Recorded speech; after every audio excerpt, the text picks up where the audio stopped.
Late क्यों कर रहे हैं?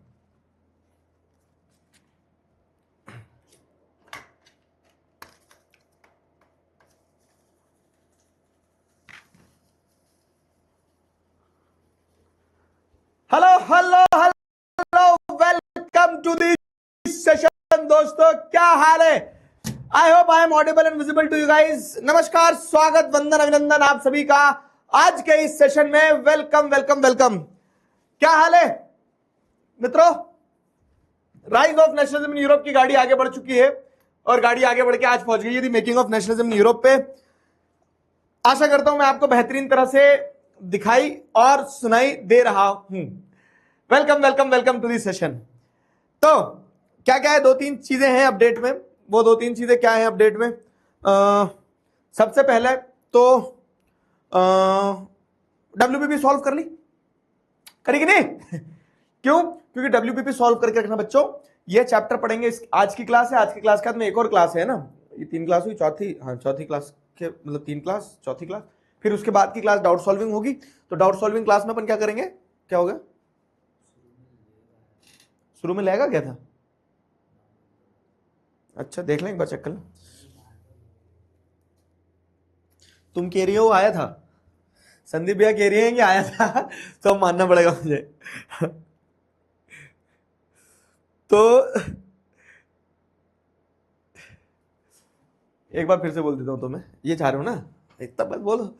तो हाँ जी, तो WPP सॉल्व कर लेना। रिसोर्सेज एंड डेवलपमेंट की, रिसोर्सेज एंड डेवलपमेंट के नोट्स मिले नहीं मिले, नोट्स आ गए हैं क्योंकि रेडी हो गए नोट्स, ठीक है, क्यूट वाले नोट्स। तो चैप्टर भी रिवाइज कर लेना, रिसोर्सेज एंड डेवलपमेंट का टेस्ट दे लेना। उसका डिस्कशन करेंगे अपन इसके बाद की एक क्लास के बाद में, है ना। ये क्लास होगी, इसके बाद एक क्लास होगी, उसके बाद करेंगे। तो ये हो गया। और अभी तक जो अपन पढ़ेंगे इसके भी अगर कोई डाउट हो तो डाउट सॉल्विंग में डाउट उठा लेंगे अपन। फाइन। आज लेक्चर 3 है rise of nationalism in Europe का। Welcome welcome welcome. यार पिकाचू अभी आया नहीं है, गर्मी की छुट्टी उसकी ज्यादा है थोड़ी। पिकाचू मिला नहीं अभी। अप्पू हाथी से मिलोगे क्या? अप्पू हाथी से मिलवा दे दो, तुम मिलाओ। मेरा नाम है अप्पू हाथी। मैं सर की क्लास में पिछले 2 सालों से 10 क्या मतलब पास नहीं हुआ तो ऐसा बोला, 11th में आ गया लेकिन आगे नहीं बढ़ते बन रहा है, मूव ऑन नहीं हो पा रहा है विदाई 5 पॉइंट वाले बच्चों के जैसा। तो ये अप्पू हाथी से मिल लो आज।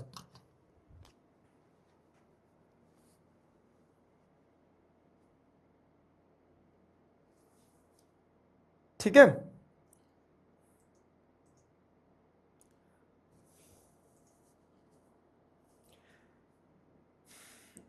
चैट पब्लिक कर दूं? चैट पब्लिक कर दूं? तुम बातें बहुत करते हो। कॉपी में नहीं लिखना है। अरे यार तुम फिर वही गधा हमाली करोगे क्या? एक टाइम बचाओ। वो इसीलिए शॉर्ट सुंदर बना के दिए कि उनके सीधे प्रिंट आउट निकलवाना और उनसे ही पढ़ना, ठीक है? चलो, क्या हो गया दोस्त? मंडे तक आ जाएगा मामा के वहां से पिकाचू और पॉकीमोन दोनों, तब मिलवाएंगे। मतलब पिकाचू और पोपलू दोनों तब मिलवाएंगे।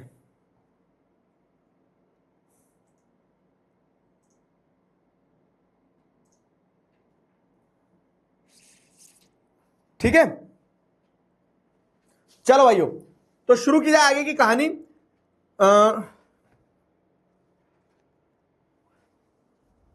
बाल क्यों कटवाऊं? मेरी इच्छा। मेरे बाल तुम्हें क्यों, तुम्हें गर्मी लग रही क्या? मेरे बाल बड़े हैं तो हो गया मेरा बाल बड़े करने का मन।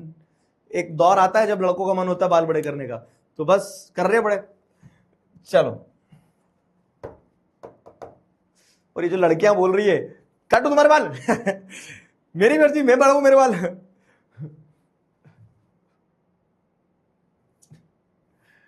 आगे बढ़ते हैं। The making of nationalism in Europe, ठीक है, the making of nationalism in Europe. तो हमने अभी तक क्या क्या देखा था, अगर आपको थोड़ा एक रिकैप दूं तो अब रिकैप अपन इस पे चलेंगे, स्टोरी लाइन वाली चीज पे, स्टोरी लाइन की टाइमलाइन और इस वाले पार्ट पे। तो स्टोरी लाइन ये थी कि चैप्टर में पहले तो आपने क्या पढ़ा? पहले जो चैप्टर में आपको पढ़ना था फ्रेडरिक सूरियो की पेंटिंग वगैरह वो सारी चीजें। फिर उसके बाद में हमने चैप्टर वहां से शुरू हुआ हमारा स्टोरी वाइज फ्रेंच रेवोल्यूशन से। फ्रेंच रेवोल्यूशन आया, फ्रेंच रेवोल्यूशन के आने के बाद में क्या हुआ कि पावर जो पहली बार लोगों के पास आ गई, राजा के पास से, ठीक है, मतलब राजा से पावर लेके लोगों ने अपने पास लाए। Sense of collective belongingness develop करने के लिए उन्होंने एकजुट हुए, एक साथ बहुत सारी चीजें करी, ये सब कुछ हुआ।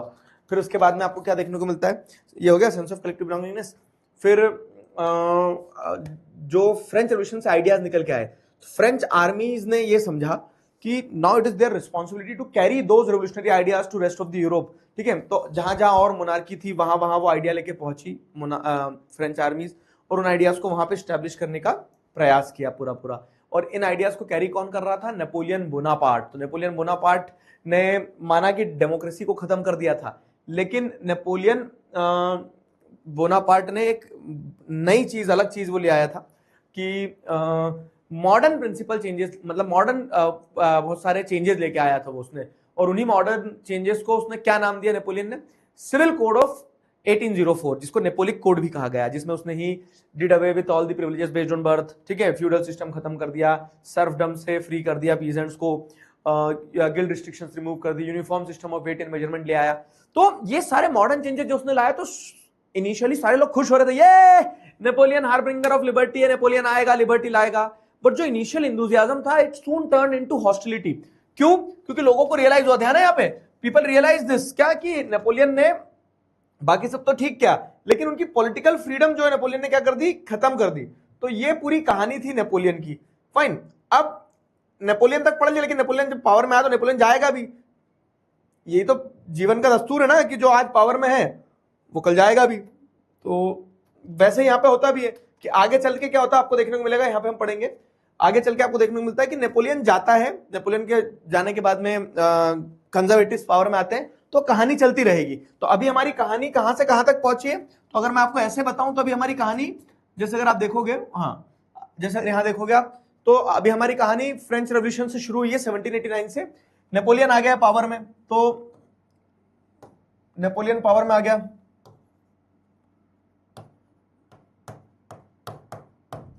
नेपोलियन पावर में आता है, मतलब 1790s में नेपोलिक वॉर चलती है पूरी, और सारा सब कुछ होता है। और अल्टीमेटली नेपोलियन जो है तो वो नेपोलिक कोड भी लाता है, सिविल कोड जिसको कहा गया है ना। सिविल कोड पे मैंने होमवर्क क्वेश्चन, होमवर्क करे हो, होमवर्क क्वेश्चन दिया था एक, तो सिविल कोड लेके आता है। ठीक है, नेपोलियन क्या लाता है? सिविल कोड ऑफ 1804 का सिविल कोड लेके आता है नेपोलियन। उस सिविल कोड से जैसे अगर आप देखोगे तो वो सारे चेंजेस इंट्रोड्यूस करता है। Again I am telling you people, one question a day keeps the exam fear away. एक आंसर लिखना होता है बस, और बहुत कुछ नहीं करना है। एक आंसर लिखना है डेली, डेली एक आंसर लिखते चलोगे, you will feel the difference की पढ़ाई में मजा आ रहा है, आंसर बन रहे हैं, टॉपिक समझ में आ रहे हैं, सारी चीजें होंगी। तो एक आंसर डेली लिखते चलना है बस, समझ गए ना? तो आंसर राइटिंग में किसी प्रकार से कोई भी कंजूसी मत करना। Got my point? ठीक है। और अब देखो नोट्स डाउनलोड भी हो रहे होंगे तुम्हारे, क्यूट नोट्स डाउनलोड हो रहे हैं ना, क्यूट क्यूट नोट्स, जो रिवीजन नोट्स दे रहा हूं तो डाउनलोड भी हो रहे हैं वो।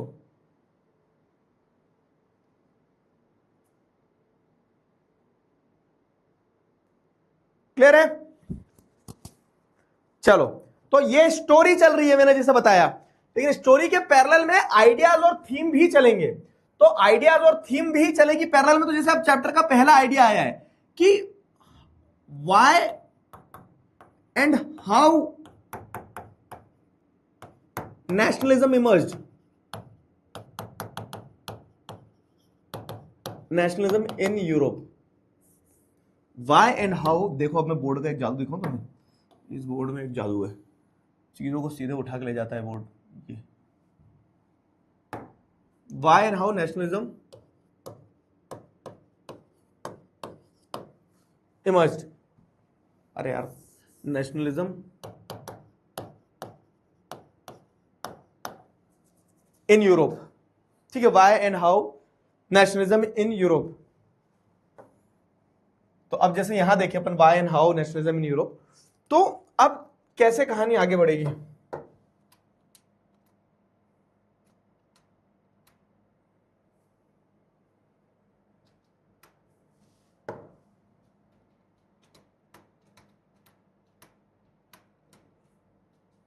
नेशनलिज्म इन यूरोप वाला पार्ट, यहां से अब थीम है, अब स्टोरी नहीं है। स्टोरी वही नेपोलियन के आने तक का भी रुकी हुई है, अभी नेपोलियन हारेगा, फिर वहां से स्टोरी आगे बढ़ाएंगे।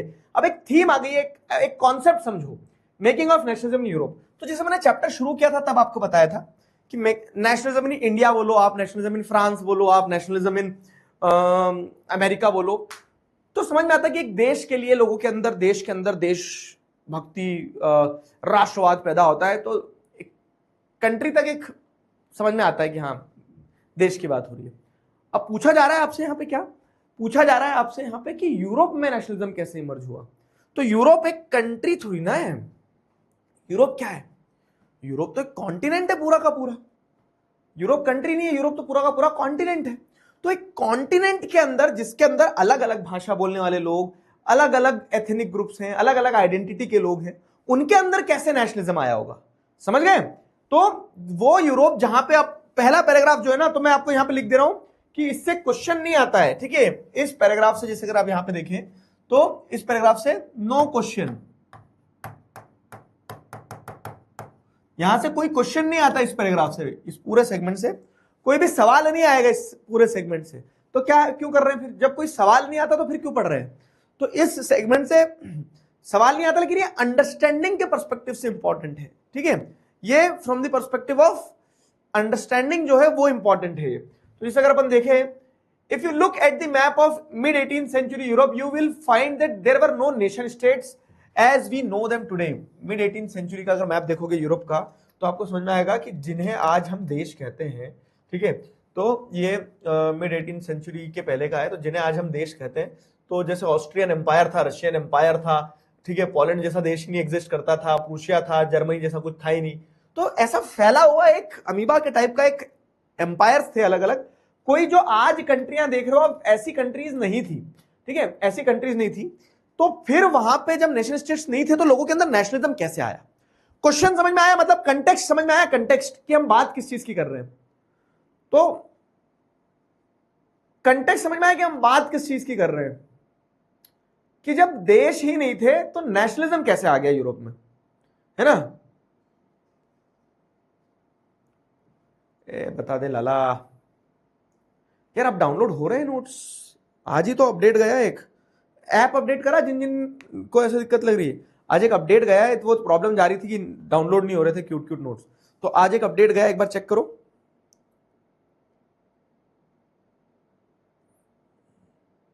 माय कोर्सेस,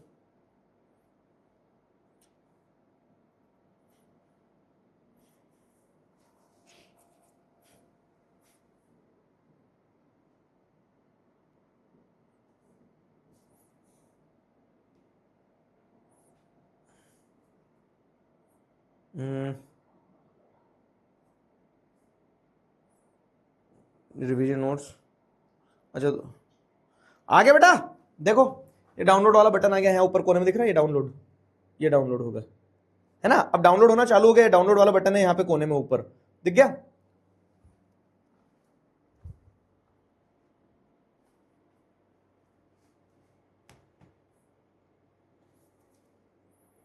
ठीक है, तो क्वेश्चन समझ में आया? कंटेक्स्ट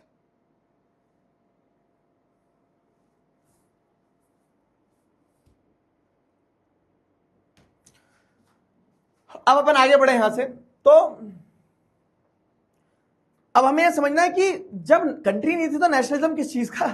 तो यहां पे क्या होता है ना कि what we know today as Germany, आज हम जिस चीज को जर्मनी, इटली या स्विट्जरलैंड बोल रहे हैं, ये जर्मनी, इटली, स्विट्जरलैंड था ही नहीं पहले। These all Nations were divided. कैसे डिवाइडेड थे? ये किंगडम में डचीज, डचीज मतलब स्टेट्स होते हैं, स्टेट्स, कैंटॉन्स को भी स्टेट्स कहा जाता है। तो जो आज हम कंट्रीज देख रहे हैं वो पहले किंगडम्स, डचीज, कैंटॉन्स इस तरह से डिवाइडेड थे, इस तरह से बटे हुए थे, ठीक है? whose rulers had their autonomous territories, और रूलर्स की अपनी अपनी ऑटोनोमस टेरिटरीज हुआ करती थी, इस तरह से डिवाइडेड थे, ठीक है? Eastern and central Europe were under autocratic monarchies, ठीक है, within the territories of which lived diverse peoples, ठीक है? तो ये जो एरियाज थे, किंगडम थे, उन किंगडम में अलग अलग सेगमेंट डिवाइडेड थे, और एक रूलर के अंडर में, जैसे जो जर्मन एम्पायर होगा उस समय पे, प्रूशियन एम्पायर कहलाता था, तो उसके अंदर जर्मनी बोलने वाले और फ्रेंच बोलने वाले, अलग अलग भाषा बोलने वाले, सारे भाषा बोलने वाले लोग रहते होंगे।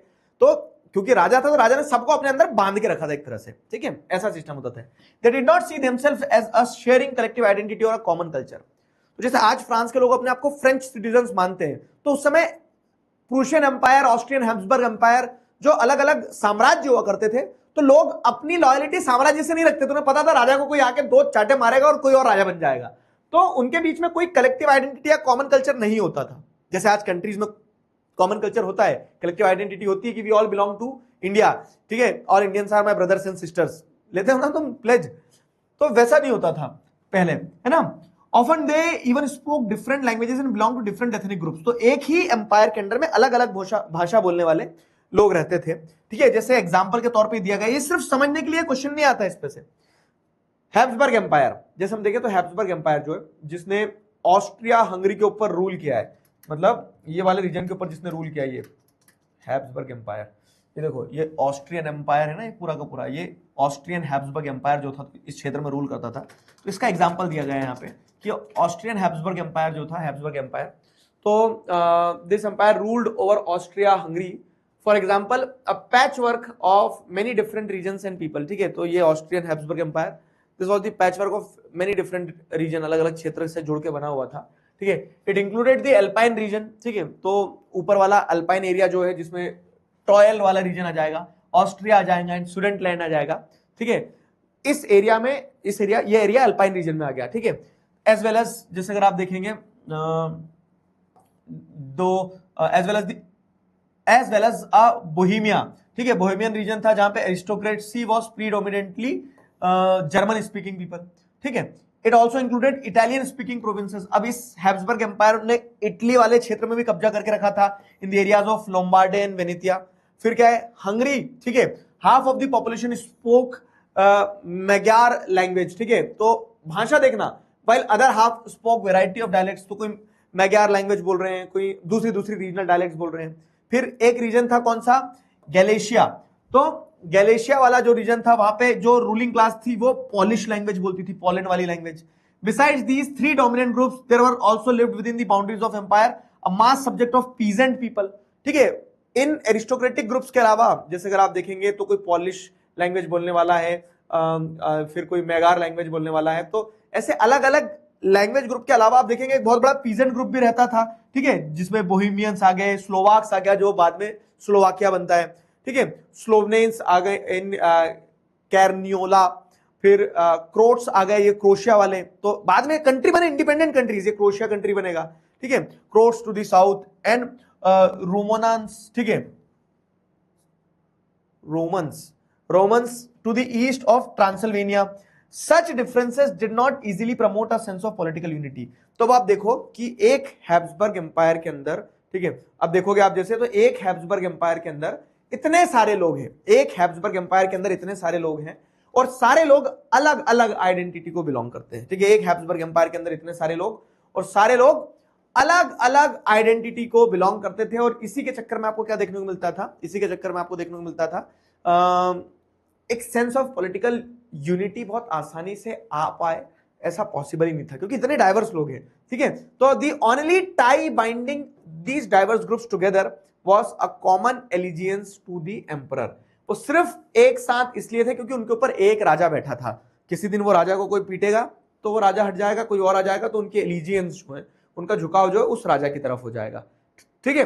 सिर्फ इतना सिंपल गणित चल रहा था वहां पे, समझ गए, बताओ क्लियर है। तो अब सवाल यही आता है, देखो उन्होंने भी यही सवाल पूछा है कि हाउ डिड नेशनलिज्म, यही मेन क्वेश्चन है जो समझा रहा हूं अभी, उसके पीछे का क्रक्स यही है कि how did nationalism and the idea of nation state emerged in such a diverse land, ठीक है। तो nationalism and the idea of nation जो है इतनी डाइवर्स जगह पे कैसे इमर्ज हो गई, ठीक है। How did nationalism and the idea of nation state emerged in such diverse land, ठीक है। बताओ बाबू, क्लियर है। कल तो छुट्टी है ना, मतलब कल छुट्टी नहीं, कल तुम्हारी एसएसटी की क्लास नहीं है ना, यहां तक क्लियर है।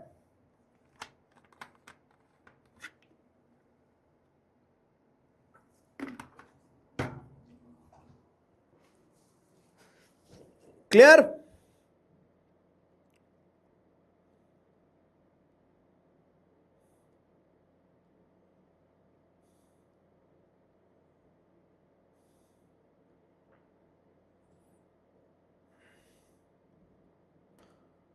Very good.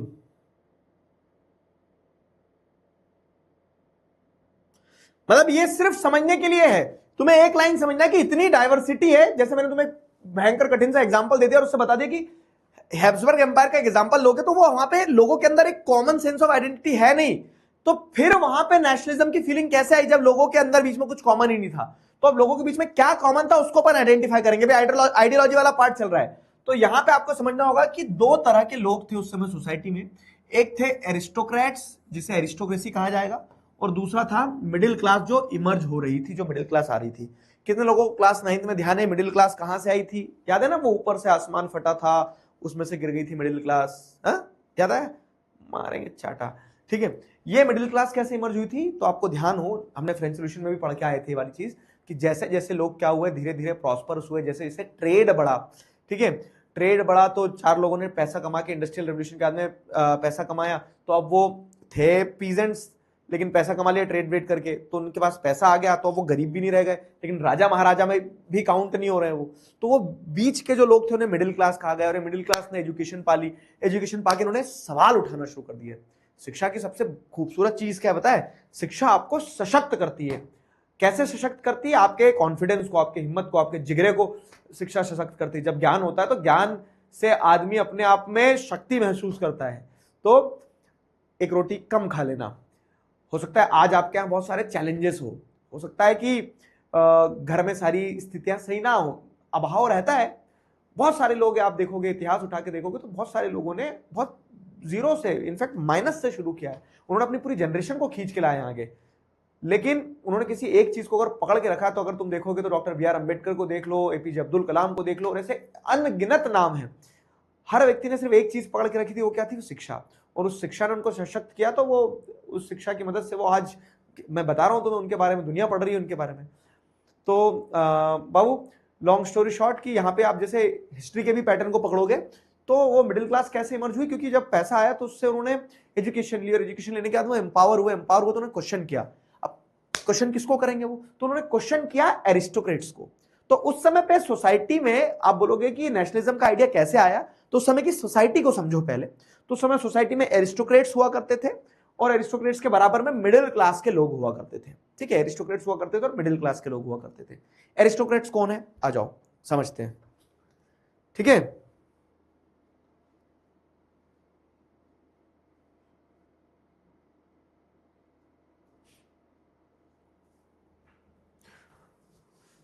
ठीक है, सब कुछ सही चल रहा है, फिर अचानक से एक मैसेज आता है, मुझे दिखता है चैट में, सर आपके मोबाइल में संचार ऐप है क्या? बता दो। क्या क्या लेना देना तुम्हें संचार ऐप से? नहीं है। इंफॉर्मेशन लेते ना।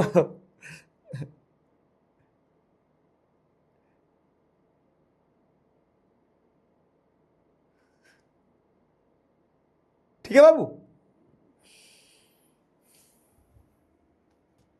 एरिस्टोक्रेट्स क्या है? आ जाओ। तो देखो, aristocrats is basically the ruling class. Ruling class तो राजा महाराजा के बाद में उनके पोते पाती, ठीक है, उनके फूफा जी, उनके जीजा जी, उनके दामाद, तो रूलिंग क्लास और रूलिंग क्लास से एसोसिएटेड लोग जो होते हैं वो एरिस्टोक्रेसी कहलाते हैं, वो एरिस्टोक्रेट्स कहलाते हैं। ठीक है, तो सोशली एंड पॉलिटिकली, ठीक है, socially and politically a landed aristocracy was the dominant class on the continent. ठीक है, तो पूरे के पूरे उस क्षेत्र में, उस कॉन्टिनेंट में सोशली भी और पॉलिटिकली भी, सामाजिक रूप से भी और राजनीतिक रूप से एरिस्टोक्रेट्स डोमिनेट करते थे पूरे यूरोप में। ठीक है, द मेंबर ऑफ दिस कौन थे एरिस्टोक्रेट्स? तो एरिस्टोक्रेटिक क्लास के लोग जो थे, the member of this class पर united by the common way of life that cut across the regional division. ठीक है, तो माना कि एक एरिस्टोक्रेट जर्मनी में बैठा है, एक फ्रांस में बैठा है, एक कहीं इटली में बैठा है, लेकिन उनके बीच में जो स्टैंडर्ड ऑफ लिविंग था वो कॉमन होता था। They were united by the ties of marriages, ऐसा होता है, उनकी क्लास थी एक एरिस्टोक्रेटिक क्लास, कि वो अपने स्तर, जैसे आप देखते हो ना कि क्या होता है, ये जाति, ये धर्म, ये ऊंच नीच, ये सारा सब कुछ क्या है ना, गरीबों के बीच में होता है। आदमी जब अमीर हो जाता है ना तो क्लास होती है, फिर वो ये देखता है अपने स्टेटस का आदमी होना, जात, ये धर्म, ये ऊंच, ये नीच, ये सब एक जगह रखी रह जाती है। समझ रहे हो? बहुत गहरी बात बता दी मैंने तुम्हें, और वही यहां पे भी है। तो एरिस्टोक्रेट्स का जो मैं आपको बता रहा हूं, तो एरिस्टोक्रेट्स क्या है? They were the member of the class, they were united by the common way of life. And what was that common way of life? कि they all belong to the ruling class, they all were rich, they all were the people who had mansions back at their countryside. ठीक है, गांव में उनके बड़े बड़े किले और मकान और इस टाइप का सिस्टम हुआ करता था। ठीक है, तो common way of life that cut across the regional division, कि चाहे वो अमेरिका, चाहे वो जर्मनी में हो, चाहे वो फ्रांस में, चाहे वो इटली में हो, लेकिन उनके बीच में एक स्टेटस होता था और उस स्टेटस के लोगों को एरिस्टोक्रेट्स कहा जाता था।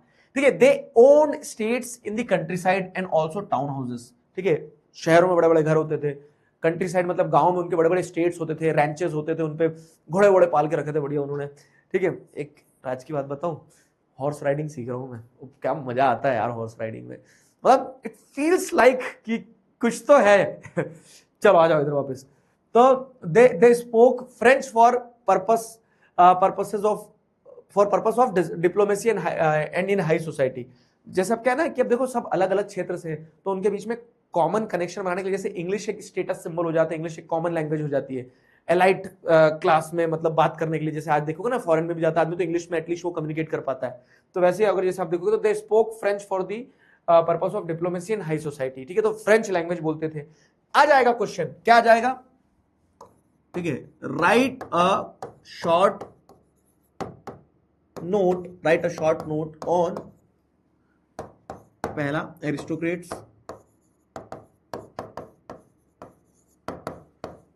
के ऊपर शॉर्ट नोट लिखो। तो आपको लिखना रहेगा कि अब एरिस्टोक्रेट्स कौन है, क्या है, कैसे है। ठीक है, बताओ।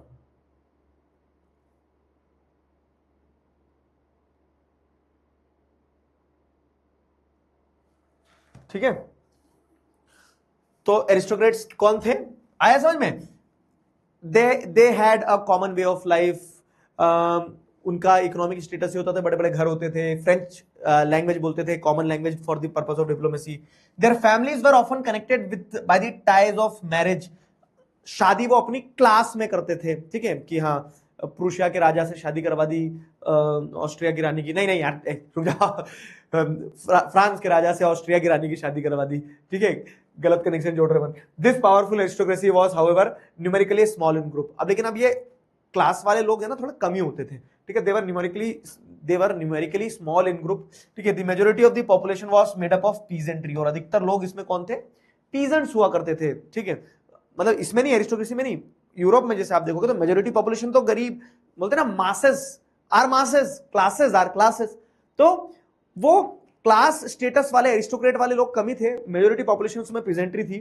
To the west the bulk of the land was farmed by tenants and small owners, while in the eastern and the central Europe the pattern of land holding was characterized by vast estates which were cultivated by serf। तो जैसे पूरा Europe था, तो ये बता रहे कि पूरे यूरोप में, वेस्टर्न यूरोप में जो खेती होती थी तो वो स्मॉल ओनर्स या फिर किराए से खेती करते थे, टेनेंट्स बन के खेती करते थे। और सेंट्रल और ईस्टर्न यूरोप की अगर बात करें, सेंट्रल यूरोप, ईस्टर्न यूरोप, तो यहाँ पे खेती किस तरह से होती थी? तो वो लैंड होल्डिंग पैटर्न कैसा था? बड़े बड़े स्टेट्स होते थे और जिनपे सर्फ जो होते थे, सर्फ काम करते थे। सर्फ बताया था मैंने कल कि बॉन्डेड लेबर थे। ओनर जैसे मान लो कोई बड़ा एरिस्टोक्रेटिक आदमी ओनर है इस लैंड का, वो अपने अंडर में लेबर्स को रख के काम करवाता था। तो कुल मिला के जो मेजोरिटी पॉपुलेशन थी वो बेचारी पिस रही थी और मजे थे एरिस्टोक्रेट्स के। एरिस्टोक्रेसी समझ में आई? मैं आपको बता रहा हूं, देखो चैप्टर का थीम और स्टोरी दो अलग अलग चीजें चल रही है बाबू। फाइन, इस पेज को जरा उठा के इधर लियो क्या, मैं इतना दूर आना पड़ता है मुझे पैदल पैदल। रुक जाओ। तो जैसे आप देखोगे तो अपन थीम में अपन ने नेक्स्ट चीज क्या पढ़ ली? एरिस्टोक्रेसी। कोई कहानी का पार्ट नहीं है, समझने के लिए जरूरी है। एरिस्टोक्रेसी एंड अब मिडिल क्लास पढ़ेंगे। ठीक है, एरिस्टोक्रेसी के बाद में मिडिल क्लास पढ़ेंगे। इसको लेके चलेगा, पकड़ो दे।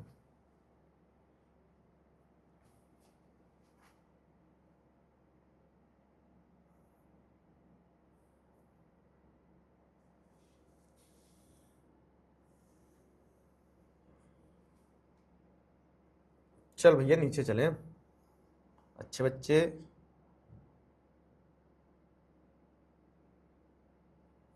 बस यही रुकना है, हमें ज्यादा नीचे आ गए, लेकिन ठीक है। तो समझ में आ रहा है ना एरिस्टोक्रेसी कौन है? जल्दी बताओ जरा चैट में। अब एरिस्टोक्रेट्स कौन है?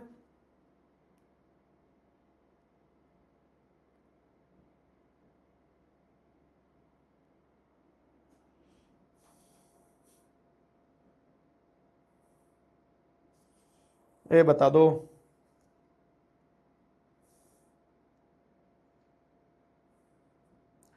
क्लियर हुआ?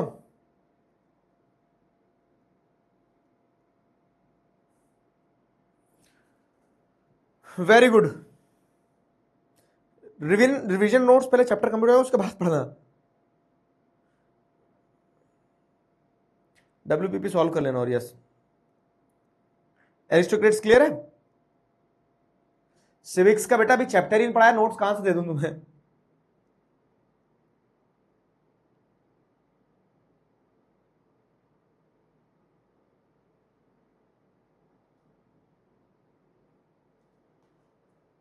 चलो,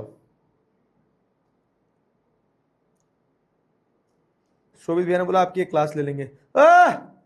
चले जा इधर से सामने मत आ जाना, सब सहन कर लूंगा, क्लास व्लास सहन नहीं करूंगा।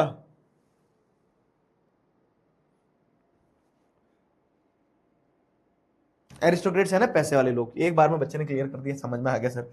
ठीक है, अब मिडिल क्लास देखते हैं, मिडिल क्लास कहां से आई है। ठीक है, अब मिडिल क्लास देखते हैं।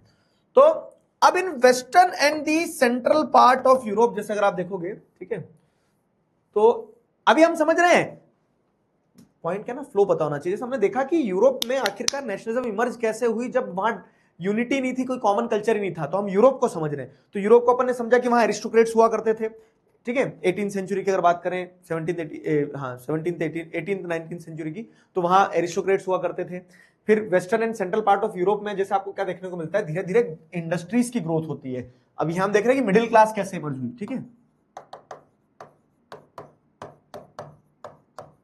मिडिल क्लास कैसे इमर्ज हुई, तो इंडस्ट्रियल ग्रोथ होती है, धीरे धीरे प्रोडक्शन होता है, ट्रेड होता है, और जिससे क्या होता है, इन सारी चीजों से there was a pattern observe कि जिसमें शहर बन गए। ठीक है, शहर के अंदर फिर ट्रेडिंग क्लास आ गई है, कमर्शियल क्लास आ गई है, जो डिपेंडेंट ही किस पे थी, प्रोडक्शन फॉर द मार्केट पे।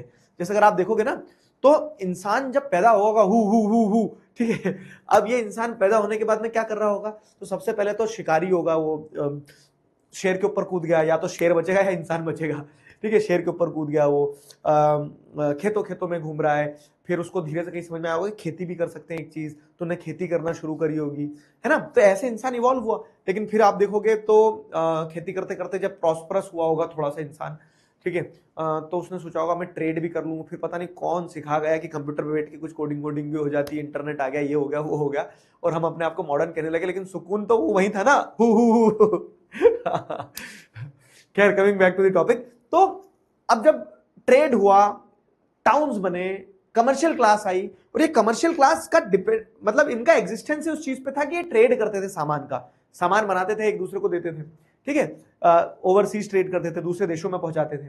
अब जब इंडस्ट्रियलाइजेशन यूरोप में शुरू हुआ second half of 18th century में, तो but in parts of France, but in France and parts of German state it occurred only during the 19th century। मतलब ये इंडस्ट्रियल रेवोल्यूशन आगे पीछे हुआ, तारीख इतनी इंपॉर्टेंट नहीं है, लेकिन ये ध्यान रखना है कि जब खेती से आदमी ट्रेड पे गया, एक कमर्शियल क्लास इमर्ज हुई। कमर्शियल क्लास इमर्ज हुई इंडस्ट्रियलाइजेशन के बाद में, क्या होता है कि एक ऐसी कैटेगरी आ गई जो कि प्रोडक्शन के ऊपर डिपेंडेंट थी, उनकी एग्जिस्टेंस उसी चीज पे थी कि ट्रेड हो रहा है। ठीक है, तो इन वेक ऑफ दिस, ठीक है, in its wake a new social group came into being. एक नया सोशल ग्रुप जो है वो इमर्ज हुआ। ठीक है, new social group came into being, और ये जो नया सोशल ग्रुप इमर्ज हुआ, ये नया सोशल ग्रुप बना ना, ठीक है, तो इस सोशल ग्रुप को क्या कहा गया, वर्किंग क्लास पॉपुलेशन कहा गया, मिडिल क्लास कहा गया। This was made up of middle class which included industrialist, businessman, professionals, ऐसे लोग आए। अब पीजेंट्स थे ये भी पहले, लेकिन जब ट्रेड मेड हुआ तो ये मिडिल क्लास की कैटेगरी में आ गए। और ये जो मिडिल क्लास थी, ठीक है, ये जो मिडिल क्लास थी, तो middle class was made up of industrialist, businessman and professional. In central and eastern Europe these groups were smaller in number till late 19th century. ठीक है, तो ऐसा नहीं कि बहुत सारे मिडिल क्लास के लोग एकदम से आ गए, टिल लेट 19th सेंचुरी तो इनके नंबर्स जो थे वो कम ही थे, ये लोग कम ही थे। ठीक है, it was among the educated liberal middle class that the idea of national unity following the abolition of aristocratic privileges gained the popularity। important। ठीक है, समझना, ये लाइन से आपको आगे की लाइन की कनेक्टिविटी मिलेगी। तो मिडिल क्लास का इमरजेंस समझ में आया, ओरिजिन ऑफ मिडिल क्लास, ये समझ में आया कि मिडिल क्लास आई कैसे। अब मिडिल क्लास ने आके क्या ही कर लिया सर। मिडिल क्लास ने आके कर क्या लिया ऐसा? तो मिडिल क्लास ने आके किया क्या, वो यहां मिलेगा आपको। कि जब ये मिडिल क्लास इमर्ज हुई तो मिडिल क्लास ने, मैंने आपको बताया जैसे कि पैसा आया, शिक्षा ली, शिक्षा लेने के बाद में उनको क्या समझ में आया कि अरे बाप रे, स्कैम चला आ रहा है। कैसे कि एरिस्टोक्रेट्स जो होते थे, रूलिंग क्लास के लोग, वो बोलते थे कि हमें भगवान ने बचाया, हम तो राजा है, हमारे बेटे भी राजा होंगे, उनके बेटे भी राजा होंगे, और तुम प्रजा हो, तुम्हें तो टैक्स देना पड़ेगा। तो उन्हें समझ में आया कि एरिस्टोक्रेटिक सर्कल जो है, देवर इंजॉइंग प्रिविलेजेस, ठीक है, उनके मजे थे, और उनको कोई क्वेश्चन भी नहीं कर रहा है। आम जनता जो परेशान हो रही है। तो लिबरल मिडिल क्लास, लिबरल क्या है सर? मिडिल क्लास तो समझ में आया। तो लिबरलिज्म की आइडियोलॉजी अभी समझाऊंगा। अभी इतना समझ लो कि ये मिडिल क्लास जो इमर्ज हुई थी, जो कि थोड़ा सा लीग से हटके थी, ना एरिस्टोक्रेट्स थे ना गरीब थे, अब बीच में जो लोग थे, इन लोगों ने शिक्षा ली, इनका दिमाग खुला, दिमाग खुलने के बाद में उनको रियलाइज हुआ, ठीक है, एजुकेटेड लिबरल मिडिल क्लास के लोगों को रियलाइज हुआ कि नेशनल यूनिटी जरूरी है, हमें एकजुट होना पड़ेगा, देश बनाना होगा, राजा को भगाना पड़ेगा, तभी हम राजा राजा या फिर कह सकते हैं कि जो एरिस्टोक्रेट्स है ना, वो जो प्रिविलेजेस एंजॉय कर रहे हैं, वो क्यों एंजॉय कर रहे हैं? प्रिविलेजेस बाय बर्थ है, उनको सब मजे हैं, और हमें टैक्स देना पड़ता है। तो इस तरह से क्या है ना, आदमी जब थोड़ा सक्षम हुआ, समझदार हुआ, तो उसने सवाल उठाना शुरू किया, उसने सवाल उठाना शुरू किया, और उसने जब सवाल उठाना शुरू किया, तब आप देखेंगे क्या है कि तब आप देखेंगे कि कहीं ना कहीं उनको ये समझ में आया कि एक साथ आना पड़ेगा, देश बनाना पड़ेंगे, ठीक है, उनके अंदर लिबरलिज्म का आइडिया आया। लिबरलिज्म का आइडिया क्या है? दिस इज द क्वेश्चन, ठीक है, this is the next question, important question. चांद सितारा फूल और शबनम कर दूं इस पे, चांद सितारा फूल और शबनम कर दिया इस पे मैंने, है ना। तो what did liberal nationalism stand for? ठीक है, लिबरल नेशनलिज्म का मतलब क्या होता है? लिबरल नेशनलिज्म का मतलब क्या होता है, बताओ।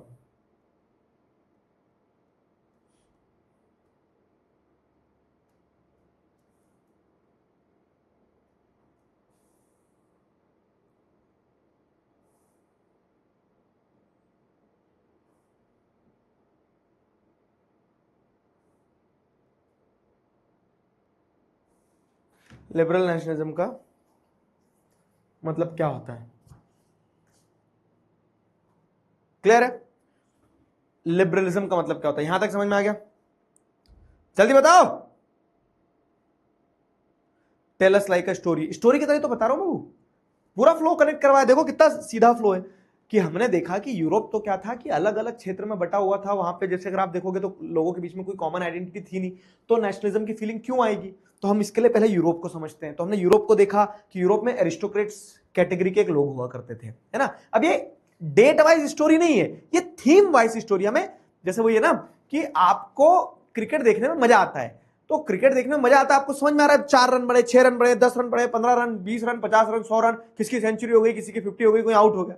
लेकिन वो पैटर्न समझने के लिए पहले आपको रूल्स पता होना चाहिए कि रन कैसे लिए जाते हैं। तो स्टोरी चलेगी चैप्टर में, जैसे मैंने आपको इसीलिए पहले लिख दिया कि चैप्टर में एक स्टोरी अलग चलेगी। ये चैप्टर में स्टोरी चल रही कि फ्रेंच रेवोल्यूशन हुआ, अब इसके बाद क्या हुआ वो स्टोरी समझाएंगे, लेकिन उससे पहले ये तो समझो कि स्थिति क्या थी यूरोप में। तो यूरोप में उस समय पर स्थिति क्या थी कि एरिस्टोक्रेट्स हुआ करते थे, ये एरिस्टोक्रेट्स रूलिंग क्लास के लोग होते थे। फिर अब मिडिल क्लास के लोग इमर्ज हुए, तो मिडिल क्लास के लोग कहां से इमर्ज हुए? इंडस्ट्रियलाइजेशन से। अब ये मिडिल क्लास के लोग जब इमर्ज हुए तो इन्हें समझ में आया कि एरिस्टोक्रेट्स के पास ज्यादा पावर है, तो उन्होंने क्वेश्चन उठाया कि एरिस्टोक्रेट्स के प्रिविलेजेस खत्म होना चाहिए। और वो कब खत्म होंगे? तो उनको समझ में आया कि शिक्षा लेने के बाद समझ में आया कि हम जब एकजुट होंगे, नेशनल यूनिटी होगी, जब देश बनाएंगे हम, तब शायद हम क्या कर पाएंगे, राजा वगैरह को हटा पाएंगे। तो यहां पे अब देखना है कि जो लिबरल जो मिडिल क्लास के लोग थे, वो किस आइडियोलॉजी में, किस विचारधारा में विश्वास रखते थे। उस विचारधारा को कहा जाता है लिबरल नेशनलिज्म या फिर लिबरलिज्म। तो what does liberalism stand for? तो लिबरलिज्म का मतलब हम समझेंगे यहां पे, ठीक है। What does liberalism stand for, तो वो लिबरलिज्म का मतलब समझेंगे। समझ गए? समझ आया कि नहीं बाबू, बताओ।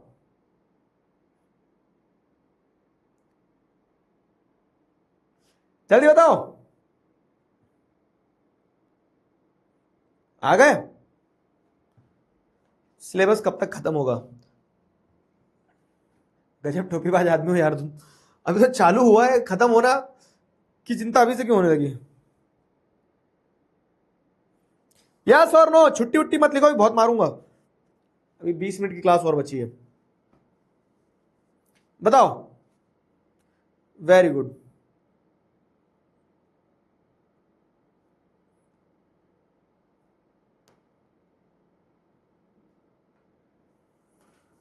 क्लियर है?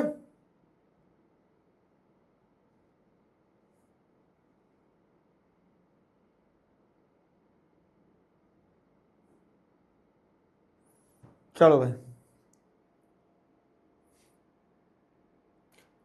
आ गया आ गया आ गया समझ में। Good, very good.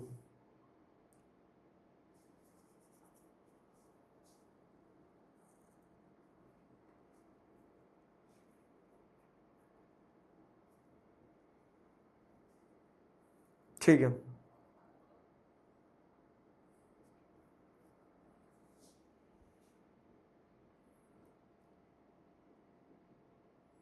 Perfect. Middle class क्या है? मिडिल क्लास, तो मिडिल क्लास की आइडियोलॉजी समझना शुरू करते हैं अपन। देखो, मिडिल क्लास की आइडियोलॉजी थी लिबरलिज्म। अभी लिबरलिज्म आइडियोलॉजी क्या है वो समझते हैं, ठीक है? गुड। छुट्टी नहीं बाबू, पढ़ लो मेरे लाल पप्पू। गुलू गुलू कर दूं? ये ले प्यारे बच्चे गुलू गुलू कर दिया, इधर ध्यान दो। तो ideas of national unity in early 19th century Europe were closely allied to the ideology of liberalism. ठीक है, तो अर्ली 19th सेंचुरी में जो भी हो रहा था, it was associated with the ideology of liberalism. ठीक है, वो लिबरलिज्म की आइडियोलॉजी के साथ एसोसिएटेड था, लिबरलिज्म से जुड़ा हुआ था। Clear? The term liberalism is derived from the Latin root liber। ठीक है, लिबरलिज्म वर्ड जो है वो कहां से डिराइव हुआ? Liberalism word was derived from the Latin root word. ठीक है, इस वर्ड का मतलब होता है लिबर। ठीक है, लिबर का मतलब क्या होता है? लिबर का मतलब होता है फ्री होना। फ्री फ्री फ्री, वैसा वाला फ्री नहीं कि 10 रुपए की जगह फ्री में दे रहे हैं सामान। फ्री मतलब आजाद। कहानी समझना। तो नेशनल यूनिटी का जो आइडिया है वो लिबरलिज्म की आइडियोलॉजी पर बेस्ड है, और लिबरलिज्म का आइडिया एक लैटिन रूट वर्ड जो है, ठीक है, एक पुरानी भाषा जो है तो उसमें से निकल के आया। उसका रूट वर्ड मतलब लिबरलिज्म में लिबर जो है, तो लिबर का मतलब होता था फ्री। ठीक है, अब किससे फ्री होना, किसने पकड़ के रखा, किससे आजादी चाहिए तुम्हें? तो यहाँ पे फ्री का मतलब ये होता है कि मिडिल क्लास जो थी, ठीक है, उनके लिए liberalism stood for the freedom of individual and equality before the law. ये लाइन ध्यान रखना। हम पहले पॉलिटिकल मीनिंग समझ रहे हैं, अभी देखोगे ना लिबरलिज्म के पॉलिटिकल मीनिंग भी है और इकोनॉमिक मीनिंग भी है।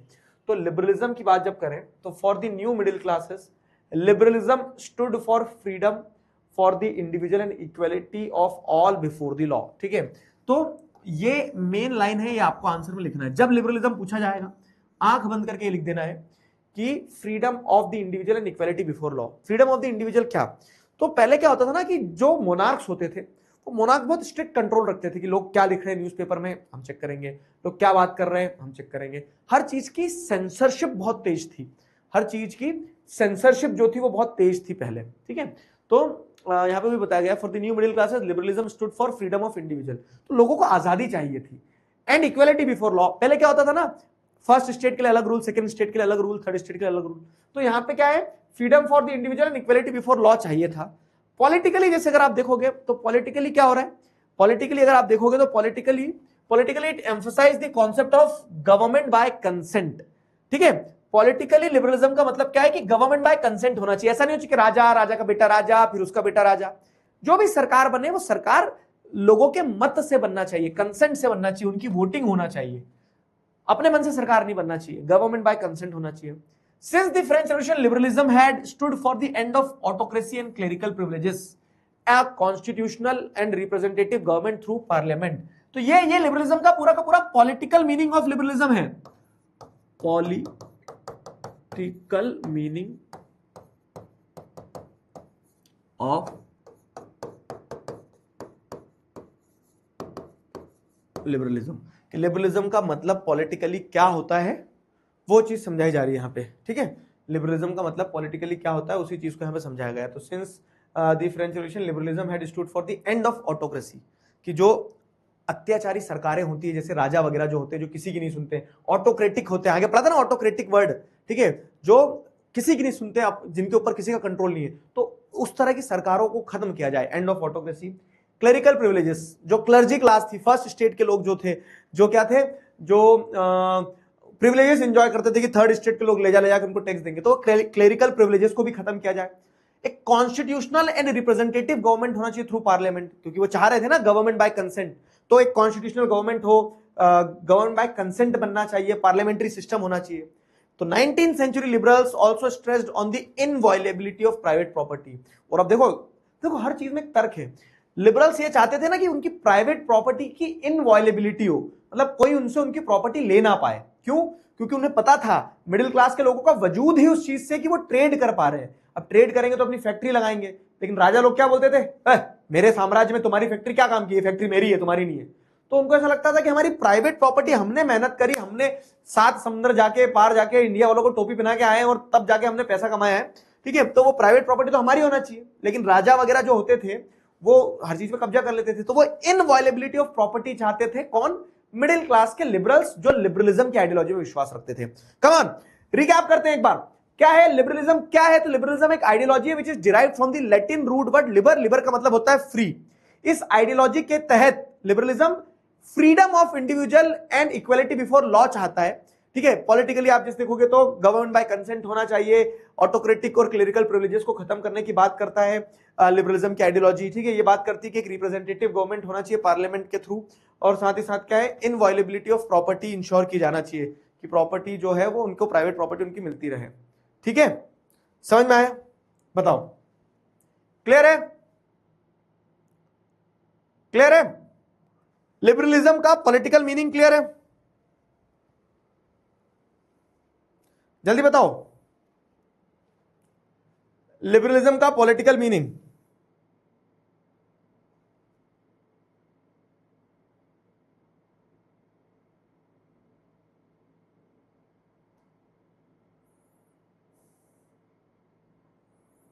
है ना?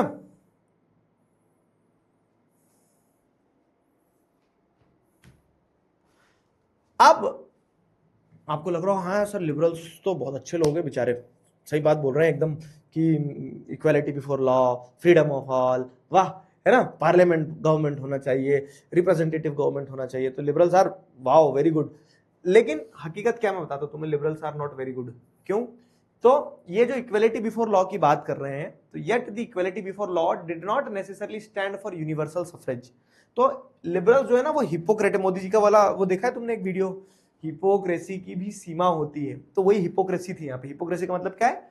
दो राही बातें, ठीक है, दोहरी बातें करना। दोहरी बातें कैसे होती थी भाई साहब, कि इक्वालिटी बिफोर लॉ की बात कर रहे हैं लेकिन सबको यूनिवर्सल सफरेज नहीं देंगी। सफरेज मतलब क्या? Right to vote. सबको राइट टू वोट नहीं मिलेगा। इक्वालिटी बिफोर लॉ जरूर बोल रहे हैं लेकिन राइट टू वोट सबको नहीं देंगे। किसको देंगे? तो जैसे अगर आपको ध्यान हो, फ्रेंच रेवोल्यूशन में आपने पढ़ा था एक्टिव सिटीजन पैसिव सिटीजन हुआ करते थे, तो वोटिंग राइट किसको मिलती थी? सिर्फ एक्टिव सिटीजन को मिलती थी। तो you will recall that in revolutionary France which marked the first political experiment in liberal democracy, ठीक है, right to vote and to get elected was granted exclusively to the property owning man. ध्यान आ रहा है ना? Property and owning man कौन थे? Active citizens. थोड़ा सा करण अर्जुन वाले मोड में जाओ, अर्जुन याद कर अर्जुन ठीक है। तो क्या हो रहा है, एक्टिव सिटीजन जो थे उन्हीं को वोटिंग राइट मिलता था। ध्यान आ रहा? Main without property and all women were excluded from the political rights. इनको वोटिंग राइट नहीं मिलता था जिनके पास प्रॉपर्टी नहीं है, या फिर महिलाएं या फिर बच्चे हैं, ठीक। तो only for a brief period under Jacobin club जब आया था, जब उसने सारे एडल्ट मेल्स को वोटिंग राइट दी थी, लेकिन वो जैकोबिन क्लब गया तो वापस से रिस्टोर कर ली थी। जब नेपोलिक कोड आया तो वोटिंग राइट जो है, सफरेज मतलब वही voting right, was suffrage and reduced women to the status of minor. Napoleonic code ने वुमेन को माइनर डिक्लेयर कर दिया था, subject to the authority of father and husband. तो यहाँ पे वही बताया जा रहा है कि लिबरल आइडियोलॉजी में विश्वास करने वाले लोग क्या थे? बड़े हिपोक्रेट थे, क्योंकि इक्वालिटी बिफोर लॉ बोल रहे हैं लेकिन सबको यूनिवर्सल सफरेज नहीं दी, सबको यूनिवर्सल वोटिंग राइट नहीं दी। तो throughout the 19th and early 20th century women and non-propertied men organized opposition movement demanding equal political right। तो हम क्या बोल सकते हैं कि they were liberal but they were not democrat। यही 9th में भी पढ़ा है, ध्यान करो, ठीक है। तो they were not democrat मतलब राइट टू वोट सबको नहीं देना चाहते थे, they were not democrat, ठीक है। लिबरल थे लेकिन डेमोक्रेट नहीं थे। समझ गए? लिबरल्स की हिपोक्रेसी समझ में आई? विमेन को माइनर रखा मतलब क्या है कि विमेन जो थी, विमेन को वोटिंग राइट नहीं दिए, विमेन को राइट टू प्रॉपर्टी नहीं दी, उनको फादर और हस्बैंड के ऊपर डिपेंडेंट रहना पड़ता था।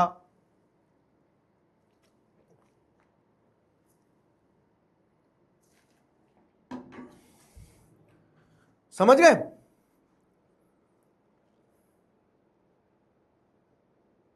सर आप भी खाना खा लो, हम भी खाना खाए। अबे पढ़ ले मारूंगा चाटा तो पेट भर जाएगा। हाँ क्लियर हुआ? बताओ जल्दी जल्दी बताओ।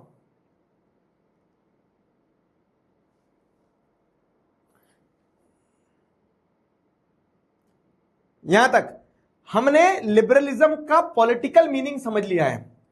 लिबरलिज्म का पॉलिटिकल मीनिंग समझ लिया है। लिबरलिज्म का वैसे ही एक इकोनॉमिक मीनिंग भी है। तो ये लिबरलिज्म के पूरे आइडिया को समझाया गया है यहां पे। क्वेश्चन अगर बनाए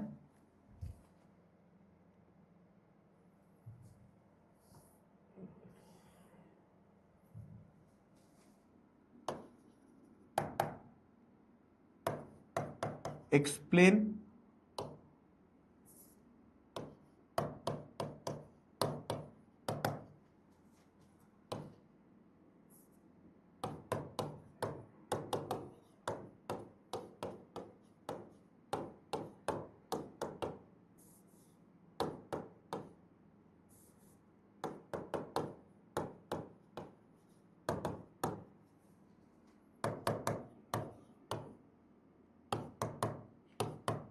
explain the ideology of liberalism in political and economic context, है ना। तो पॉलिटिकल कंटेक्स्ट में लिबरलिज्म का मतलब क्या है? Freedom of all and equality before law, ठीक है, जिसमें गवर्नमेंट बाय कंसेंट होना चाहिए, एंड ऑफ ऑटोक्रेटिक और क्लेरिकल प्रिविलेजेस होना चाहिए, एक रिप्रेजेंटेटिव गवर्नमेंट हो, पार्लियामेंट्री सिस्टम हो, और इनवायलेबिलिटी ऑफ प्राइवेट प्रॉपर्टी होना चाहिए। सिंपल। हाउएवर आपको एक चीज क्या देखने को मिल रही है कि ये जो पॉलिटिकली लिबरल थे ये इक्वालिटी बिफोर लॉ की बात करते थे, लेकिन राइट टू वोटिंग सबको नहीं देना चाहते थे, हिपोक्रेट थे, ठीक है, ये अपन ने पढ़ लिया। अब इकोनॉमिक स्फीयर में लिबरलिज्म का मतलब क्या है? इकोनॉमिकली लिबरलिज्म का मतलब क्या है? लिबरलिज्म का मतलब होता है फ्री। तो इकोनॉमिक स्फीयर में क्या फ्री में सामान बांट दो? नहीं, इकोनॉमिक स्फीयर में लिबरलिज्म जो है, तो इकोनॉमिक स्फीयर में लिबरलिज्म का मतलब होता है, समझना, इकोनॉमिक स्फीयर में लिबरलिज्म का मतलब होता है liberalism stood for the freedom of markets and the abolition of state imposed restrictions on the movement of goods and capital. Repeat repeat repeat, इसको याद रख लेना है बाबू। क्या कि इकोनॉमिक स्फीयर में लिबरलिज्म का मतलब होता है फ्रीडम ऑफ मार्केट। राजा ज्यादा टांग ना अड़ाए बीच में अपनी कि ये तो हमारा, मैं टैक्स लगाऊंगा, मैं करूंगा, ये करूंगा। राजा से बोलो आप बैठिए सिंहासन पे, नहीं तो पलटा देंगे सिंहासन सहित, ठीक है। तो इकोनॉमिक स्फीयर में लिबरलिज्म का मतलब होता है फ्रीडम ऑफ मार्केट, कि मार्केट की आजादी होना चाहिए। मुझे ट्रेड करना है, मैं जितना मर्जी चाहूं उतना ट्रेड करूं, मुझे जिस प्राइस पे ट्रेड करना है, मतलब let the spirit of entrepreneurship be increase, ठीक है। कैपिटलिज्म की आइडियोलॉजी को बढ़ाना, तो राजा को हर चीज में उंगली करना है ना। तो वो वाली चीज है कि द इकोनॉमिक स्फीयर में लिबरलिज्म का मतलब ये होता है कि फ्रीडम ऑफ मार्केट होना चाहिए, मार्केट को फ्री रखो आप, लेट द मार्केट फोर्सेस क्या होता है? डिमांड और सप्लाई के जो फोर्सेस है उनको काम करने दो। Abolition of state impose restrictions, जो सरकार, राजा की सरकार जो है बार बार स्टेट इंपोज रिस्ट्रिक्शंस लगाती है ना, जो मतलब जो राज्य जो है वो रिस्ट्रिक्शंस लगा देता है, उनको अबॉलिश करना होगा, ठीक है, on the movement of goods and capital. तो goods and capitals freely move कर पाए, ठीक है। इस चीज की बात हो रही थी कि ये होता है लिबरलिज्म इन इकोनॉमिक टर्म्स, ठीक है। इकोनॉमिक टर्म्स में लिबरलिज्म का मतलब ये होता है। समझ गए? क्लियर हुआ? हाँ, रिवीजन नोट से पढ़ना है। क्लियर है? तुम लोगों के स्कूलों की छुट्टी लग गई होगी ना, लगभग मई आ गया, 15 मई होने पे आ गया। नहीं, आज तो 7-8 तारीख, ये कितनी है, ठीक है। तो ये पढ़ लिया। अब देखो क्या है, तो during the 19th century this was a strong demand, during the 19th century this was a strong demand of the emerging middle classes. Emerging middle class ये चाह रही थी कि स्टेट इंपोज रिस्ट्रिक्शंस जो है हट जाए, फ्रीडम ऑफ मार्केट होना चाहिए। क्लियर है? Let us take the example of German speaking regions in the first half of the 19th century. First half of the 19th century की अगर बात करें तो first half of the 19th century में आपको क्या देखने को मिलता है कि जो जर्मन स्पीकिंग रीजन था उसमें क्या हो रहा था। देखो, नेपोलियन ने हमला कर दिया था, नेपोलियन ने कब्जा कर लिया था। तो Napoleon's administrative measure has created out of countless small principalities. तो छोटे छोटे जो टेरिटरीज थी उन सबको जीतता चले गया, और नेपोलियन ने छोटे छोटे टेरिटरीज को जीतते हुए कॉन्फेडरेशन बनाया ऑफ 39 स्टेट्स, ठीक है। 39 स्टेट्स को जोड़ के कॉन्फेडरेशन बना दिया, जिससे मूवमेंट ऑफ गुड्स आसान हो जाए। मिडिल क्लास लिबरल्स ये तो चाहते थे, है ना। Each of these possessed its own currency and weight and measures, ठीक है। और ये सबकी अपनी अपनी करेंसी थी, लेकिन जब एक कॉन्फिगरेशन बनाया तो आसान हो जाएगी चीजें, क्योंकि जब एक साथ आए तो एक करेंसी कर दी, uniform system of weight and measurement ले आए, ठीक है, क्योंकि पहले पहले आपको ध्यान हो ना, सबके अपने अपने वेट होते थे, सबके अपने अपने मेजरमेंट के यूनिट्स होते थे। एग्जांपल यहां पे दिया समझना, जैसे अगर एक मर्चेंट को 1833 में हैम्बर्ग से नरम्बर्ग तक जाना है, ठीक है, अपना सामान बेचने के लिए, जैसे हैम्बर्ग यहां पे है मान लो, नरम्बर्ग यहां पे है, तो यहां से यहां तक जाना है और सब जर्मनी में ही है, तो उसको क्या होगा, his goods would have to pass through 11 custom barriers, मतलब उसको 11 कस्टम बैरियर्स निकलना होगा, 1 2 3 4 5 6 7 8 9 10 और एक ये 11, ठीक है, तो ये 11 कस्टम बैरियर्स से निकलना होगा। कस्टम बैरियर्स मतलब कि इस क्षेत्र में एक टैक्स लगेगा, दूसरे क्षेत्र में दूसरा टैक्स, तीसरे क्षेत्र में तीसरा टैक्स, चौथे क्षेत्र में चौथा टैक्स, ठीक है। तो अब क्या होता था, हर कस्टम बैरियर पे दे वर रिक्वायर्ड टू पे a custom duty of about 5%, ठीक है, हर जगह पे उसको 5% टैक्स देते जाना पड़ता था एक उसके गुड्स के ऊपर। तो मान लो 50 रुपए का अगर सामान है, ठीक है, तो 50 का 5% कितना हुआ, 50 का 5% हुआ 2.5 रुपया, है ना। तो अब क्या है, अब 2.5 रुपए 10 बार देना है, 2.5 रुपए 10 बार अगर देना है तो 50 रुपए के सामान की कीमत हो जाएगी 75 रुपए, समझ में आया, 75 रुपए हो जाएगी उसके सामान की कीमत। तो duties were often levied according to the weight और the measurement of the goods, और फिर अब टैक्स वगैरह भी लगते थे तो वेट या फिर मेजरमेंट के हिसाब से लगाया जाता था, लेकिन समस्या यह थी कि वेट और मेजरमेंट भी हर जगह अलग अलग होते थे। जैसे एग्जाम्पल दिए यहां, as each region has its own system of weight and measurement, this involve time consuming calculation, और हर जगह अपना अपना अलग यूनिट चलता है। 1 फीट का मतलब 1 फीट 12 इंचेस होता है, पूरी वर्ल्ड में अगर हम स्टैंडर्ड यूनिट लेके चलेंगे तो 1 फीट का मतलब 12 इंचेस ही होता है ना। लेकिन यहां आपको क्या देखने को मिल रहा था, क्योंकि सबके मेजरमेंट के यूनिट्स अलग अलग होते थे। तो द मेजर ऑफ क्लोथ, एक एग्जांपल दिया है, वाज एलए, ठीक है, तो एलए क्या था, क्लोथ, जैसे हम बोलते हैं ना सेंटीमीटर इंच, तो वैसे एलए में कपड़े को मेजर किया जाता था। अब एलए का मतलब क्या होता था ना, हर रीजन में अलग। An ell for textile material bought in Frankfurt, Frankfurt में एक एलए का मतलब, जैसे बोलते हैं ना कि एक लट्ठा होता है कपड़े का, तो वैसे एक एलए का मतलब होता था 54.7 सेंटीमीटर ऑफ क्लोथ फ्रैंकफर्ट में। मेंस इटली में वो 55.1 सेंटीमीटर ही होता था। नरम्बर्ग में 65.6 सेंटीमीटर होता था, ठीक है। फिर फेरेबर्ग में वो 53.5 सेंटीमीटर होता था। तो ये पूरी कहानी बताने के पीछे का ऑब्जेक्टिव क्या है कि जब uniform system of weight and measurement नहीं था, जब इकोनॉमिक लिबरलिज्म नहीं था, तो उसके चलते क्या होता था, उसके चलते लोगों को बड़ी दिक्कत पड़ती थी, ट्रेडर्स को खास करके उन्हें लगता था ये स्टेट इंपोज्ड रिस्ट्रिक्शंस जो है, ये जो टैक्सेस हैं, इनको फ्री करो, there should be freedom of market की फ्रीडम होना चाहिए। क्यों? क्योंकि ध्यान रखना, लिबरल मिडिल क्लास बनी ही इसलिए थी क्योंकि वो ट्रेड कर पा रही थी, पैसा कमा पा रही थी, और उन्हें पैसा कमाने में जो जो चीजें रोकेगी वो उनके लिए बहुत बड़ा रोड़ा बन जाएगी, और वो चाहेंगे कि वो उन चीजों को हटाए। समझ गए? यहां तक समझे कि नहीं समझे? बताओ, जल्दी बताओ। अरे छुट्टी कर दूंगा, पहले बता दे लाले। रिसोर्सेज एंड डेवलपमेंट के नोट्स मिल जाएंगे। यार तुम चीजों की चिंता मत करो, सब मिलता जाएगा, तुम सिर्फ पढ़ाई पे फोकस करो। सबकी अलग अलग समस्याएं हैं, ठीक है, समझ में आया?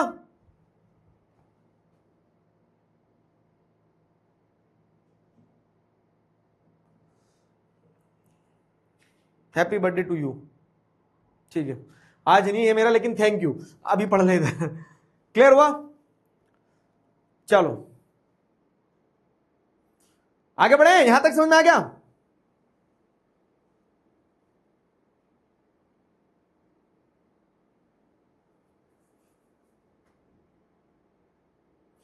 क्लियर है?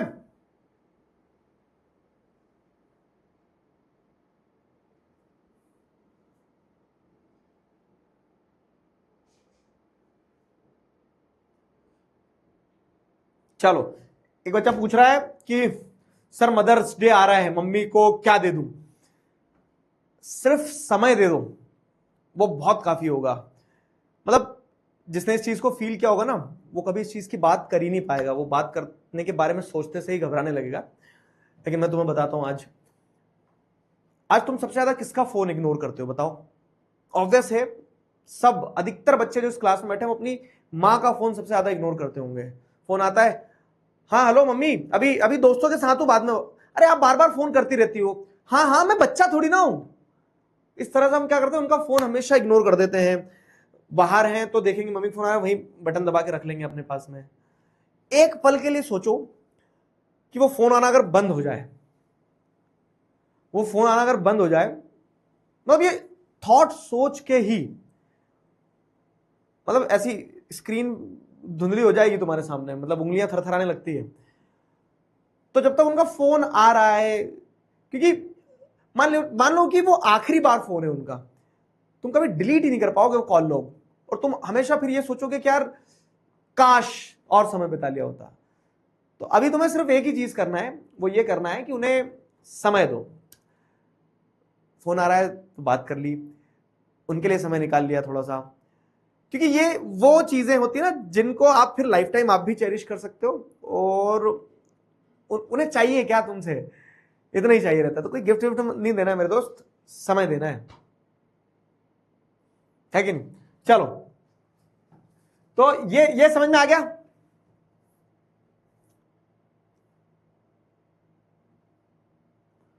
क्लियर है? आगे आ जाओ। Such conditions were viewed as obstacles to the economic exchange and growth. बस ये लास्ट पैराग्राफ, इसके बाद खत्म करें। तो ये जैसे अगर आप देखोगे तो ये बवंडर था एक, ठीक है, इकोनॉमिक टर्म्स में बवंडर था पूरा, जिसमें फ्रीडम ऑफ मार्केट और स्टेट इम्पोज रिस्ट्रिक्शंस को अबॉलिश करने की बात की गई थी। तो such conditions were viewed as obstacles to economic exchange and growth by the new commercial classes.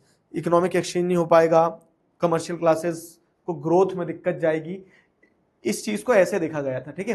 तो सच कंडीशंस, ये जो ऊपर देखा हमने कि इतने सारे टैक्स कस्टम बैरियर्स ये वो, ठीक है। तो such conditions were viewed as obstacles to the economic exchange and growth by the new commercial classes. Commercial classes ने देखा कि तो बड़ी दिक्कत वाला काम है। तो who argued for the creation of a unified economic territory allowing the unhindered movement of goods, people and capital। तो need is the mother of invention, ध्यान रखने इस चीज को। तो जब लोगों को समझ में आया कि जब ये इतने छोटे छोटे छोटे एम्पायर हैं, यहां से वहां तक निकल के जाओ, टैक्स दो, हर जगह यूनिट ऑफ मेजरमेंट अलग अलग, तो इसके चलते हम कभी ग्रो ही नहीं कर पाएंगे, है ना। तो इसीलिए इन कमर्शियल क्लासेस ने किस चीज की डिमांड रखी? They argued for the creation of unified economic territory. Unified economic territory का मतलब क्या होता है कि एक ऐसी टेरिटरी बनना चाहिए, एक ऐसा कंट्री नहीं दिमाग में आया, वो बस ये चाहते थे कि जो इतना झंझट है, इतनी सारी करेंसी, इतना सारा टैक्स और इतना सारा अलग अलग uniform system of weight of measurement नहीं है, इससे अगर बचना है तो एक टेरिटरी बना दो ना, एक इकोनॉमिक यूनिट ही बना दो, ऐसा बना दो कि यहां से यहां तक ट्रेड करने में कोई दिक्कत नहीं जाएगा।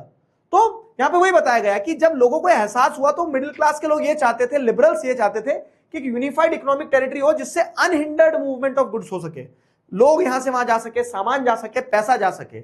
और इसी थॉट के साथ में क्या होता है, 1834 में जर्मनी कंट्री नहीं बना था, कंट्री बाद में बनेगा 1871 में, लेकिन 1834 में कस्टम यूनियन बनाया गया जिसे ज़ोल्वरीन कहा गया। ज़ोल्वरीन ध्यान रखना क्या है, तो जैसे ये अलग अलग छोटी छोटी टेरिटरीज थी, तो इन सारी टेरिटरीज को अंदर से तोड़ के एक बड़ी टेरिटरी बना ली गई, और ये जो बड़ी टेरिटरी बनाई गई 1834 में, ठीक है, कस्टम यूनियन जिसको ज़ोल्वरीन कहा जाता है, ठीक है, जर्मनी में। तो उस समय पे जर्मनी नहीं था, तो उस समय क्या था, प्रूशियन एम्पायर था। तो कस्टम यूनियन या फिर Zollverein was formed at the initiative of Prussia, Prussia के इनिशिएटिव पे ये ज़ोल्वरीन बना था, and joined by most of the German states. तो अधिकतर जर्मन स्टेट्स के लोगों ने उसको ज्वाइन किया, ठीक है, मतलब जो प्रूशियन एम्पायर के अंडर में थे। अब ये कस्टम यूनियन क्या है, तो मतलब इन्होंने सबकी अपनी अपनी पॉलिटिकल आइडेंटिटी थी, लेकिन एक इकोनॉमिक यूनिट बनाया, ठीक है। तो ये यूनियन में उन्होंने जो जितने भी इंटरनल टैरिफ्स लगते हैं, टैक्स लगते हैं, तो इंटरनल टैरिफ और टैक्सेस को अबॉलिश कर दिया, ठीक है। तो the union abolish tariff barriers and reduce the number of currencies from 30 to 2। जो 30 प्रकार की अलग अलग करेंसी चलती थी इन छोटे छोटे एरियाज में, क्योंकि अब एक यूनियन बना लिया ना, तो सारी नंबर ऑफ करेंसी जो डिफरेंट डिफरेंट चलती थी उनको रिड्यूस करके 2 करेंसी यूज करी पूरे ज़ोल्वरीन के अंदर, पूरे इस कस्टम यूनियन के अंदर, ठीक है। The creation of a network of railways further stimulated mobility. Railways आ गए तो यहां से यहां तक सामान आसानी से जा सकता था, ठीक है। Harnessing economic interest to national unification. तो अब लोगों को समझ में आया कि यार जब अब यहां पे ट्रेड करने में आसानी हो रही है, नंबर ऑफ करेंसीज कम हो गई है, टैक्सेस कम लग रहे हैं, तो ये इस इकोनॉमिक यूनिट को पॉलिटिकल यूनिटी बना लो ना। मतलब वही है, इकोनॉमिक इंटरेस्ट उनके फुलफिल हो रहे थे, तो उन्होंने सोचा क्यों ना एक पॉलिटिकल यूनिट ही बना लिया जाए, है ना। तो harnessing economic interest to national unification, a wave of economic nationalism. Line समझना बहुत इंपॉर्टेंट है। जब इकोनॉमिक नेशनलिज्म लोगों के अंदर जागा, लोगों को देशभक्ति नहीं थी, लोगों को क्या था, अपनी अपनी जेब भरनी थी। तो जो इकोनॉमिक इंटरेस्ट उनका फुलफिल हो रहा था, तो उस इकोनॉमिक नेशनलिज्म ने वाइडर नेशनलिस्ट सेंटिमेंट्स को और मजबूत किया। समझना, अब वापस पीछे चलो, पूरा जो क्वेश्चन हमने स्टार्टिंग में उठाया था कि जब यूरोप में सब अलग अलग थे तो वो एकजुट होने की बात करेंगे ही क्यों, अब देखो पूरा समझ में आएगा। क्यों? तो हमने उसके लिए पहले यूरोप देखा कि यूरोप कैसा था, कि एरिस्टोक्रेट्स थे, मिडिल क्लास थे। मिडिल क्लास के लोगों की आइडियोलॉजी क्या थी? मिडिल क्लास के लोगों की आइडियोलॉजी थी लिबरलिज्म, जिसमें वो पॉलिटिकली तो राइट्स चाहते थे, साथ ही साथ वो इकोनॉमिक यूनिफिकेशन भी चाहते थे। क्यों? क्योंकि अलग अलग टैक्स, कस्टम बैरियर्स, इन सारी चीजों के चलते क्या है, उनको फ्रीडम ऑफ मार्केट फील नहीं होती थी। वो स्टेट इंपोज्ड रिस्ट्रिक्शंस के चलते मिडिल क्लास के लोग ग्रो नहीं कर पा रहे थे। तो इस इकोनॉमिक लिबरलिज्म, इकोनॉमिक नेशनलिज्म ने कहीं ना कहीं वाइडर नेशनलिस्ट सेंटिमेंट्स को मजबूत किया कि अगर हमारा इकोनॉमिक इंटरेस्ट फुलफिल होगा तो हमें कंट्री भी एक बना लेना चाहिए। ठीक है, जब इकोनॉमिकली हम ट्रेड यूनियन जैसी चीजें बना रहे हैं, कस्टम यूनियन जैसी चीजें बना रहे हैं, जहां टैक्स अलग अलग नहीं लगेगा, तो एक कंट्री बना लो। तो ऐसे नेशनलिज्म की फीलिंग इकोनॉमिक इंटरेस्ट से ड्रिवन थी। समझ में आया? बताओ, बस बस खत्म।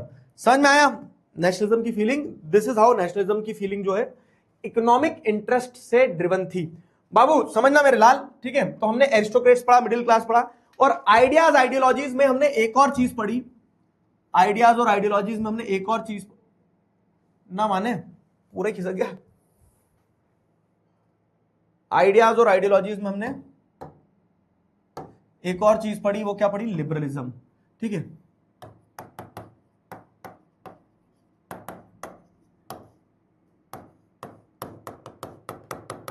पॉलिटिकल और इकोनॉमिक। ठीक है, किधर गया? क्लियर हुआ? बताओ मेरे दोस्त, बात छुट्टी कर दी मेरे लाल, तुम तो प्यारे बच्चे हो यार, इतनी अच्छे से पढ़ते हो। देखो बीच टॉपिक में छोड़ता ना तो फिर कल मजा नहीं आता, उसके लिए टॉपिक कंप्लीट करना था। समझ में आ गया? बात छुट्टी हो गई। जाओ जाओ, खाओ पियो, खेलो कूदो, मस्ती करो, जाओ।